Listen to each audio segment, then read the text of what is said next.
ლაპარაკის გამოზედა მხედველმა ჯერ პირველ სართულზე მისაღებში მცემა და მერე კარცერში გადამიყვანა. გვირდღამდნენ მანამ, სანამ არ გავითიშებოდით. ეს არის ამონარიდი ერთ-ერთი პატიმრის განცხადებიდან. რა ხდებოდა საქართველოს ციხეებში, სისტემური დანაშაული თუ ცალკეული შემთხვევები. 20-30 შეკითხვებს ყოფილი პატიმრები ცოტნე გამსახურდია და ერეკლე ცოცანიძე უპასუხებენ. მოგესალმებით, ძალიან დიდი მადლობა რომ დაგვითმეთ დრო. ბატონო ცოტნე, ცემა წამება არაადამიანური მოპყრობა, ეს არის ის, რაზეც საზოგადოება უკვე დიდი ხანია საუბრობს. თუმცა გარკვეული ნაწილი საზოგადოების და კონკრეტული სუბიექტები ამბობენ, რომ ეს ყველაფერი იყო დადგმული. თქვენ გამოიარეთ ციხე, თქვენ ხართ ფაქტობრივად თვითმხილველი იმის, რაც იქ ხდებოდა. რა ხდებოდა რეალურად ციხეებში? მოდი ასე გეტყვით, აი იმ კადრებზე, რომლებზეც კონკრეტულად საუბრობენ, ეს სინდისის არ მქონე სუბიექტები, რომ ეს იყო დადგმული. ეს კადრები საუბარია ციხის კადრებზე, რომელიც არჩევნების წინა პერიოდში გავრცელდა, ხომ ასეა? ეს არის ყველაზე უფრო სუბუქი და არასერიოზული წარმოჩენა იმ სიტუაციისა, რაც იქ ხდებოდა. მე აღარ ვიძახი აი ამ ბოლო კადრებზე, ბოლო სამ ვიდეო ფირზე, რომელიც ბოლო ხანებში გავრცელდა. იმის აღწერა, რაც იქ იყო რეალურად, ამის აღწერა სიტყვით შეუძლებელია. შეუძლებელია ადეკვატურად გადმოვცე ახლა მე თუ დავუშვათ რაღაც ციგს არ დავწერ ის ეფექტი, რასაც იქ სინამდვილეში ჰქონდა ადგილი. ესე იგი, ეს იყო ნორმა, ცემა, წამება, არაადამიანური მოპყრობა საქართველოს ციხეებში. ამის შესახებ არსებობს არაერთი კომპეტენტური ორგანიზაციის, არასამთავრობო თუ საერთაშორისო ორგანიზაციების დასკვნები, სტატისტიკა, ასე შემდეგ. და ამაზე თავად მიხეილ სააკაშვილს აქვს აღიარებითი ჩვენება, ასე ვთქვათ, მიცემული. თავად აქვს მას ეს აღიარებული, რომ ჩვენ ციხეებში, ესე ვთქვათ, ციხე დავიმორჩილეთ ცემითო. ნუ ახლა ცემას კიდევ ცემაც არის და ცემაც მე ეს ამაზე თავის დროზე წლების წინ მილაპარაკია. სხვათა შორის, შესაძლოა სამწუხაროდ არავინ ამას ყურადღებას არ აქცევდა და არავინ ამ თემაზე არ ლაპარაკობდა. ცემას არის და ცემას, იცით, თქვენ წარმოგიდგენიათ, აი დაუშვათ ვიღაცამ შეიძლება თქვას მე რა მოხდა ახლა ცემა და წამება, წამება კი, კაცო, წამება ეს თემაა, ასე ვთქვათ, ძიმე თემაა, მაგრამ აი თქვენ წარმოიდგინეთ, რითაა უკეთესი დაუშვათ დღეში რამოდენიმეჯერ, როდესაც დასისხლიანებულ ძვლებდამტვრეულ პატიმარს კიდევ ერთხელ ცემენ. დაუშვათ აი როდესაც საკაცით აქეთ-იქეთ დააქვთ ადამიანები, რომლებიც აი საკაცებზე უბრალოდ აი სისხლისა და ხორცის გროვაღაა დარჩენილი, იმას უკვე ადამიანის ფორმაც კი დაკარგული აქვს. ასეთები ძალიან ბევრი გვაქვს ნანახი ყველას პრაქტიკულად, ვინც ის გამოიარა, ვინც იქაურობა გამოიარა. იყო დაწესებულებები, რომლებიც აი განსაკუთრებული სისასტიკით გამოირჩეოდა. რომელი დაწესებულება იყო? აი მაგალითად ეგრეთ წოდებული RB, რომელსაც აი სამანტყოფოსი იქ ციხის რესპუბლიკური სამანტყოფო. ესმით იმას სამანტყოფო ეს უბრალოდ ფორმალურად იყო ეს, ესე ვთქვათ. ეს სიტყვა იქ ფორმალურად ფიგურირებს, იქ სამანტყოფო კი არა, რა ვიცი. ჯოჯოხეთის ერთ-ერთი ფილიალი იყო. შეგიძლიათ დარწმუნებული იყოთ რა ხდებოდა. აი ახლა მე გეტყვით რატომ სუფევდა იქ განსაკუთრებული სისასტიკე. რომ ესე იგი პატიმარს ილუზია რომ არ ქონოდა რომ მის ამანტყოფობას ანგარიშს გაუწევდნენ, მას ეპყრობოდნენ განსაკუთრებული სისასტიკით. აი ცემიც კი არა, ცემით და წამებით ისჯებოდა ნებისმიერი მოთხოვნა მისი რაღაც რეჟიმის შემსუბუქების, წამლის მოთხოვნის დაუშვათ. ნუ რას გულისხმობდა ხო გითხარით, აი სიკვდილამდე ცემას დღეში რამოდენიმეჯერ, ცემას სხვადასხვა მძიმე საგნებით, ნუ რა ვიცი ახლა კიდევ ფსიქოტრაუმული გამცემი, ბუნებრივი გამოყენებით, ან თვითნებურად მოქმედებდნენ ის თქვა ციხის თანამშრომლები, კონკრეტული თანამშრომლები. ციხის თანამშრომლები კი არა, ამაში მონაწილეობდა ყველა დაწყებული, რა ქვია, ესე ვთქვათ, ადმინისტრაციის კონტროლის ქვეშ მყოფი პატიმრებიდან დამთავრებული ციხის დირექტორამდე. აბსოლუტურად ყველა. ბატონო ცოტნე, ნაციონალური მოძრაობის მხარდამჭერები აცხადებენ, რომ ის რაც საზოგადოებამ არჩევნებამდე ნახა იყო ქართული ოცნების პიარსვა და რითმან ნაციონალური მოძრაობის დამარცხებას შეცვლა. ეს კომენტარი მაგალითად იგივე მიშა თავხელიძე სოციალურ ქსელში ასეთ რამეს წერს. ნაციონალებს ბოდიში აქვთ მოსახდელი, არა ცემა წამებაზე, არამედ იმაზე, რომ საკუთარი უნიათობით ივანიშვილს ხელისუფლებაში მოსვლის საშუალება მისცეს. ნაციონალების დროს ციხეში ადამიანებს არ აწამებდნენ. ახლა ამ სიბრიყვეზე კომენტარის გაკეთებას აღარ ვაპირებ, რა ძალიან დიდი ბოდიში ახლა. მე შემიძლია გითხრათ ახლა თქვენ რომ ეს რა ქვია, მე ახლა ამ სტუდიაში არ ვზივარ. და დაგიწყოთ სერიოზულად ამის მტკიცება და რაღაც აბსურდს დაემსგავსება, ხო ეს ყველაფერი. თქვენი პოზიცია გასაგებია, ბატონო ერეკლე, თქვენ სასჯელს ხდიდით 2011 წლიდან რამდენადაც ჩემთვის არის ცნობილი გუშინ გამოაქვეყნეთ წერილი, სადაც თქვა ციხეში ყოფნის პერიოდს იხსენებ და შეიძლება თქვას რომ საკმაოდ მძიმე ფაქტებზე საუბრობთ თქვენც. რა ფორმა წამების რა ფორმა გამოიყენებოდა პატიმრების წინააღმდეგ და თუ შეგიძლიათ გითხრათ კონკრეტული ადამიანები, კონკრეტული პირები, ვინ მონაწილეობდა ამაში? რა თქმა უნდა, მოდით დავიწყოთ იქიდან, რომ დავიწყოთ წამების ფორმებიდან. წამების ფორმა ჰქონდათ მრავალნაირი, ფანტაზიის უნარი შესაშური. მაგალითად, წამების ერთ-ერთი ფორმა, როდესაც ზოგადად იყო ორი ადგილი მერვე საპყრობილეში, სადაც ძირითადად ხდებოდა პატიმრების დასჯა, ასე ვთქვათ, ეს იყო, როდესაც შემოდიოდა სადამსჯელო ჯგუფი, ანუ იგივე რეჟიმის განყოფილება კამერაში, ან გაყავდი აბანოში, სადაც ვიდეო კამერები არ იყო. წამების ფორმა იყო ძალიან ბევრნაირი, მაგალითად, როდესაც რეზინის ხელთათმანები ეცვათ ხელებზე და პატიმრებს ყურებში ურტყავდნენ ამ რეზინის ხელთათმანებს, რაც მე ვაკუუმს ქმნის და საკმაოდ მტკივნეულია. იყო, როდესაც წყლით სავსე პოლიეთილენის ბოთლით ცემდნენ პატიმრებს. შაში გადაუმტრევიათ თავზე, კამერაში, ჩემ კამერაში, როდესაც შემოდიოდნენ. რაც შეეხება კონკრეტულ პიროვნებებს, ეს ყველამ ძალიან კარგად იცის უკვე დაწყებული მერვე საპყრობილის მაგალითზე რო ვთქვა. ციხის უფროსით ეგრეთ წოდებული ვინმე კილერათი, მუხაძე გიორგი მუხაძე. არ არის დაკავებული მუხაძე. არ მაქვს ინფორმაცია ამ წუთას, მე მგონი არა. იყო ოლეგი ფასაცია, იყო ყაჭეიშვილი, ვიქტორ ეს ყაჭეიშვილი პიროვნება და ყველაზე ვის რაც იყო წარმოიდგინეთ, რომ შემოვლა ქონდათ საღამოობით რა, გვერდზე კამერაში რო ურტყავდნენ და აი მამაკაცების ტირილი რო გესმის, საწოლის ქვეშ რო ყრიან მამაკაცებს კამერაში და მე არ იცი შენ კამერაში შემოვლენ და თუ სხვა კამერაში და მარტივად გეტყვით ერთ კონკრეტულ მაგალითს რა, როდესაც მე მომიწია უკვე მე-18 დაწესებულებაზე, რადგან ბატონი ცოტნე საუბრობდა ციხის რესპუბლიკურ საავადმყოფოში ყოფნა. იმ პერიოდში იქ არა მარტო ციხის თანამშრომლები აწამებდნენ პატიმრებს, აწამებდნენ თვითონ პრივილეგირებული პატიმრები, ეგრეთ წოდებული მაყურებელი იყო იქ ბადრი დაურიშევი, სახელი და გვარის თქმაც შემიძლია, რომელიც ჩვეულებრივ ადმინისტრაციასთან ერთად აწამებდა სხვა პატიმრებს და სხვათა შორის ნათქვამი მქონდა, ჩემ მაგალითი რო გითხრათ, ჩემი ოჯახის წევრებისთვის, რომ დედაჩემს არ შემოეგზავნა ჩემთვის ამანათი და ახლა მიხვდებით რატო. როგორც კი ჩემ ოჯახის სხვა წევრებმა ვერ მოახერხეს ჩამოსვლა დედაჩემმა თავისი გვარით შემომიგზავნა ამანათი და გაიგეს ამ ადამიანებმა რომ დედაჩემი იყო ივანიშვილი, მომიწია ძალიან დიდი მტკიცება რომ მე ბიძინა ივანიშვილთან არანაირი შეხება არ მქონდა და ამისთვის ბატონი ცოტნე დამეთანხმება მე-18-ზე, სადაც იყო საცემი საწამებელი კამერა, ეს იყო მორგი მე-18 დაწესებულების. მე-18 დაწესებულების მორგში ბადრი დაურიშევი და კიდევ რამოდენიმე ოფიცერი, მათ შორის იყო ალექსი თოლორდავა, რომელიც იყო რეჟიმის უფროსი იმ პერიოდში.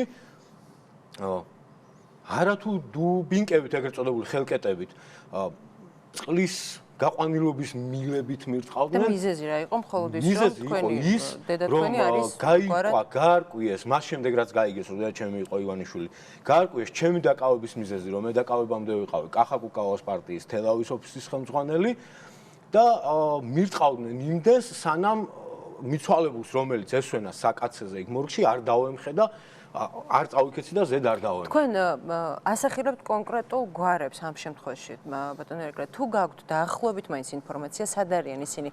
ხომ არ რჩებიან სასჯელ აღსრულების დაწესებულებაში? მე რამდენადაც ვიცი. სხვათა შორის მე-18-ის დაწესებულების ხელმძღვანელმა ზურარუხაია მაშინდელი მე რამდენადაც ვიცი დაკავებული იყო ყოველ შემთხვევაში, დაიჭირეს იმ კადრების გავრცელებისგან რამოდენიმე დღეში. 2012 წელს ალექსი თოლორდავაზე ბოლო ინფორმაცია მქონდა რომ ძებნაშია, ხოლო ბადრი დაურიშევი, რომელიც თვითონ პატიმარი იყო და პატიმრების წამებაში იღებდა მონაწილეობას, განთავისუფლდა არ ვიცი უდოთი თუ ამინისტიით და ნუ დღეს არ ვიცი სად არის, მაგას ვერ გიტყვი. ეს ყველაფერი ამ ყველაფერზე მნიშვნელოვანი გახლავთ ის, რომ ძალიან ბევრი ჯალათი დღესაც ადგილზეა, ძალიან ბევრი დღეს თუ ადგილზე არ იყო მსხვერპლი პასუხი არ უგია ეგრეთ წოდებული ბლატების გამო, ვიღაცებთან ნაცნობობის გამო და ასე ვთქვათ, იმის გამო რომ ვიღაცებთან საერთო ნაცნობები გამონახა მოქმედ ხელისუფლებაში, მოდი ასე ვთქვათ, მე ამას სხვა ნახსნას ვერ მოუძებნი.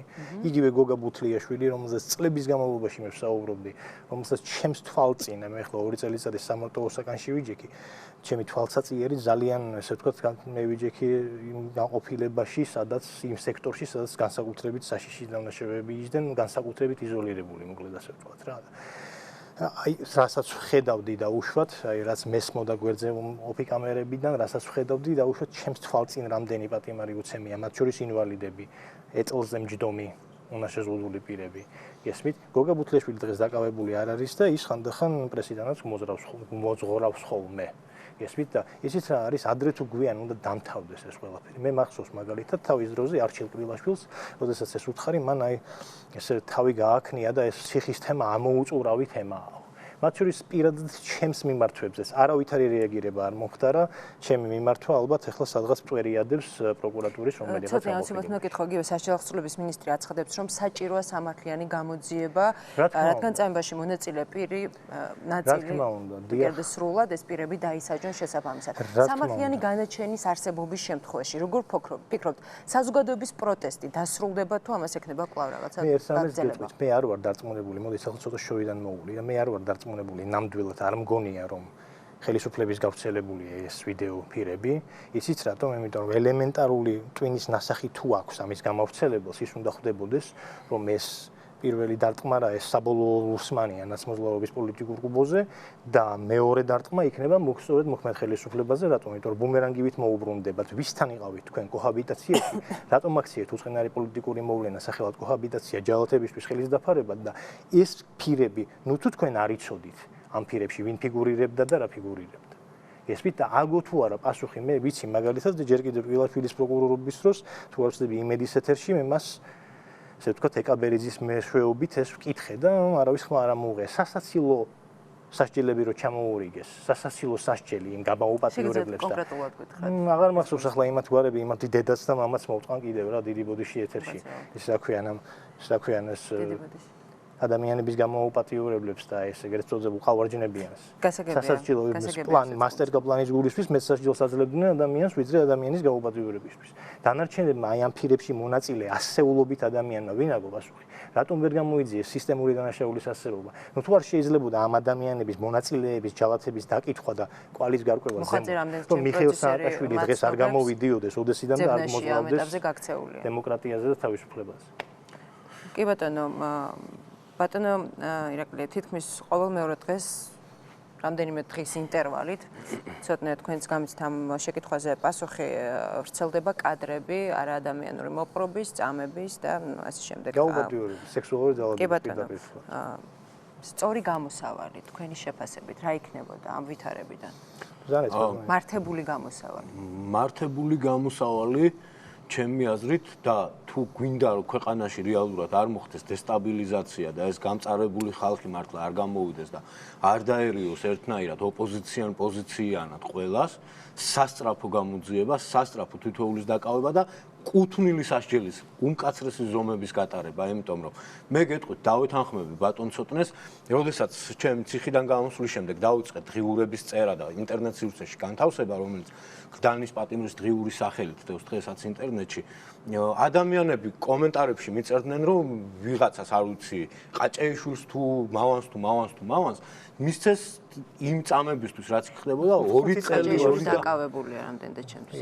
ანუ 2 წელი 5 წელი ეხლა ის რაც მე მაგალითად ბოლოს გავრცელებული კადრები ნახე დღეს დილით და ბოლომდე ვერც შევძელი ამ კადრების ნახვა იმდენად ამაზრზენია და ეს ადამიანები თუ არ იქნებიან უმკაცრესად დასჯილები, რასაც მაქსიმალურ ზომას ითვალისწინებს სასჯელი თქვა და მათი მუხლი მე დარწმუნებული ვარ ძალიან არ მინდა რომ ესე მოხდეს, მაგრამ დარწმუნებული ვარ ადამიანები გამოვლენ ქუჩაში და თვითონ დაიწყებენ სამართლიანობის აღდგენას. თქვენ ფიქრობთ რომ იმ შემთხვევაში თუ ცოტნე იმ შემთხვევაში თუ არ მოხდა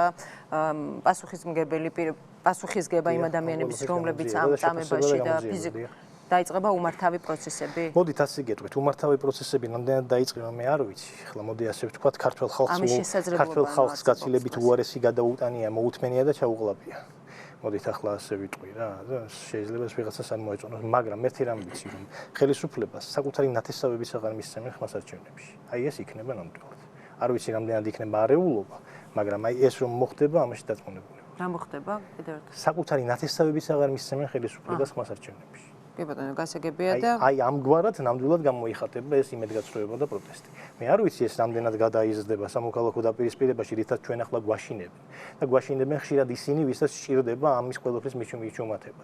მაგრამ რა არის, ისიც თუ არ იქნება სამართლიანობა, არ იქნება მშვიდობა. ვისი გამონათქვამია გამახსენეთ აღარ მახსოვს.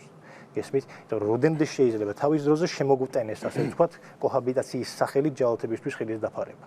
თავის დროზე მავანმა დაგვისახა ნაციონალური მოძრაობის როგორც პოლიტიკური ძალის გადარჩენა მის მთავარ ამოცანად. თავის დროზე გვითხრეს რომ კოჰაბიტაცია თურმე ქართული ხალხის დაკვეთაა.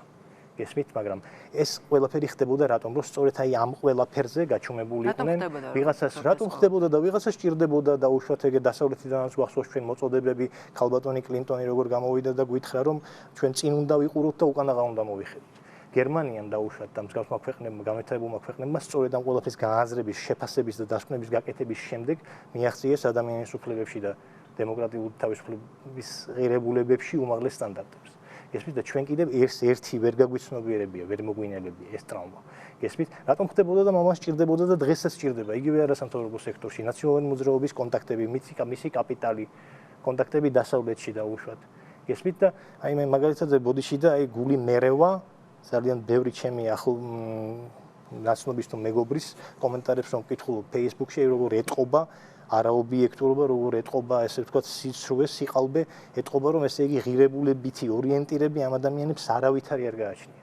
როგორც ჭირდებათ ყველა, აი დაუშვათ თქვენ როგორც შემეკითხეთ თავიდან, ზოგი იძახის რომ აი ანუსში რო ვერ ეტევა ცოცხი გესმით და ესე იგი ეს ყველაფერი დადგმული იყო ფეხებს შუა რო გაუკეთეს ეს ცოცხი გესმით, ეს წამების და დამცირების ფორმა არ არის თურმე.